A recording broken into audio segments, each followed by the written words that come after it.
Hi everyone, we're going to solve this partial fraction decomposition for a denominator with linear factors. So currently, if you notice, this denominator has a quadratic term in it, but this is not an irreducible quadratic term, so it factors down into two linear terms, two terms with x's to the first power. So the first step here is to factor. So if you factor this denominator, you're going to get an x plus 3 times x minus 2. Okay, so that's step one. We factor. Okay, and you factor the denominator. Right? Now, we know that we want to break this down into the original fractions that gave us this result. We talked about where this partial fraction decomposition comes from in the video titled The Background for this process. So what we're going to do now is we're going to take our 6x minus 7 over our now factored denominator, and we're going to break this into two terms. Okay, one of each of these factors in this denominator is going to go into one of each of these terms in these denominators. Okay, so what we're doing now is we're setting up the form, and I have the video previous to this one is how to set up the form. So when you have these two linear factors here that only occurred once, they're each to the first power, then one of each of them goes in one of the denominators. Okay? And now we don't know what was in the numerators to give us a 6x minus 7, so we give a to one of the numerators and b to the other. Okay, so these are our variables that we're going to eventually solve for and figure out how to get a final result of 6x minus 7 up here. Right. So our form is set up, and now we are ready to solve. So what we're going to do is we're going to take this and we're going to multiply by the LCD. So I'm going to rewrite it. Well, actually I'll leave it right there, and I'll write my step here. We're going to multiply by the LCD.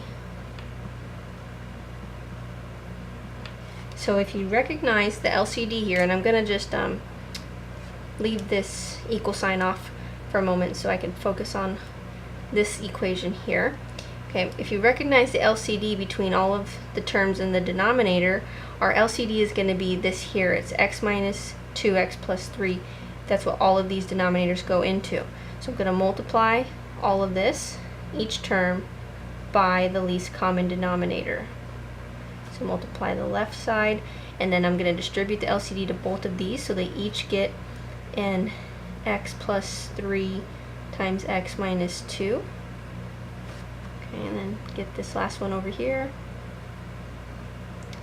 Alright, and now when we do this, you'll notice that in the first expression on the left side of the equal sign, the denominators all divide out. All the factors in the denominator divide out. In this term here, x plus 3 divides out, and over here, x minus 2 divides out. Alright, so let's go ahead and write our result. So we are left with 6x minus 7, and this equals a times x minus 2, because there's an x minus 2 left right here. And then we have plus b, okay, that was x minus 2, plus b times this x plus 3. Alright, now this equation is what we're going to work with to be able to find a and b. So you need the number of equations to match or be greater than the number of variables you're looking for, and we're currently looking for two variables, an a and a b, and technically we only have one equation right now, but we're going to actually take this apart and make it two equations. So this next step, what we're doing now, is we are basically regrouping and setting up two equations. So we'll do this in two steps actually. We're going to regroup, and how or why we're going to regroup is to match, and I'm going to put this in quotes because I'll explain what I mean in just a second, match the left side. So we're going to match the left side of the equal sign. So we are wanting to make the right side be the same kind of setup or format as this left side. So I'm looking for a coefficient in front of the x and then a constant after that. Okay, so I'm needing to get my x's together and then my constants together. So what's going to happen, and we'll do it in a couple of steps, is I'm going to first distribute this a, Then I'm going to distribute the b. And now I'm going to put the x terms together. So I have ax plus bx. And then I'm going to put these other constant terms together. Minus 2a plus 3b. Okay.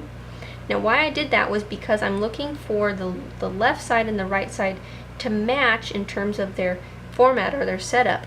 I have a 6x. I have something in front of an x here. So I'm going to factor out this a and this b so that those end up as the something in front of the x, the coefficient on the x. Like this 6 is the coefficient on the x. Okay. Now over here, this is all a constant if you put these together. So I'm just going to say that this is plus this grouped together constant number. And in this case, we are going to try to make it match over here, which is -7. So technically they match, but let me try to make it a little bit more clear. I'll use parentheses to hopefully show you what I'm talking about. There's a number in front of the x. There's a coefficient in front of the x. Okay, so that's this representation here. So we have this matching so far. Something in front of x, something in front of x, this coefficient. Then I'm going to go ahead and say that this is plus a -7. So I have plus a constant. So plus this constant, plus this constant. So this is what I'm talking about by saying matching. So the a plus b matches the 6, and the -2a plus 3b matches the -7.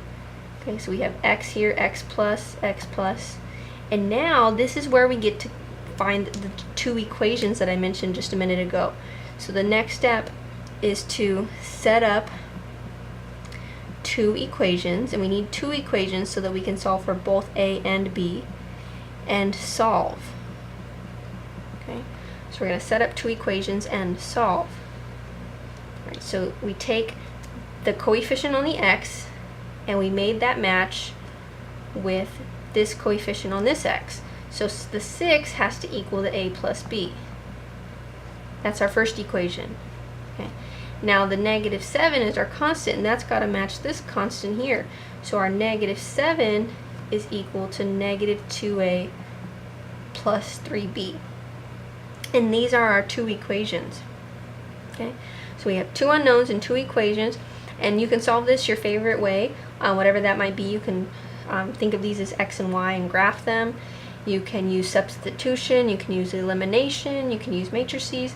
Whatever way you want to solve for a and b. I'm just going to go ahead and use elimination. It's probably going to be the fastest for this format.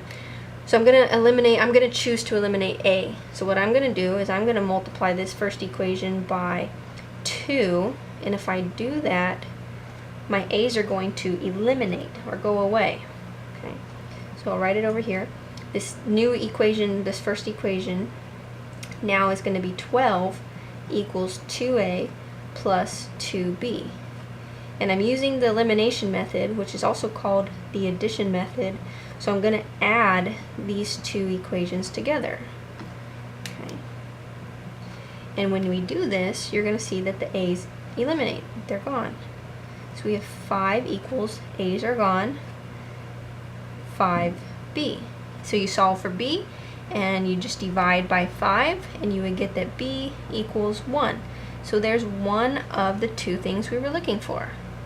And we take this 1, we plug it back into either of our two equations we had just came up with, and we get our other variable, we get a. I'm going to pick this first equation. I would think of it as the easier one to work with. So I'm going to say 6 equals a plus b, but I now know that b is 1. So if I solve this for a, I can do that in one step. Subtract the 1, a is 5. Okay, so we have our result. Now what this says is, and this is our answer, this is what we were looking for. This says that if you decompose or break this down, this original rational expression that we had, how it breaks down is our a is 5. It breaks down as 5 over x plus 3 plus our b is 1 over x minus 2. And that is the partial fraction decomposition for this rational expression here.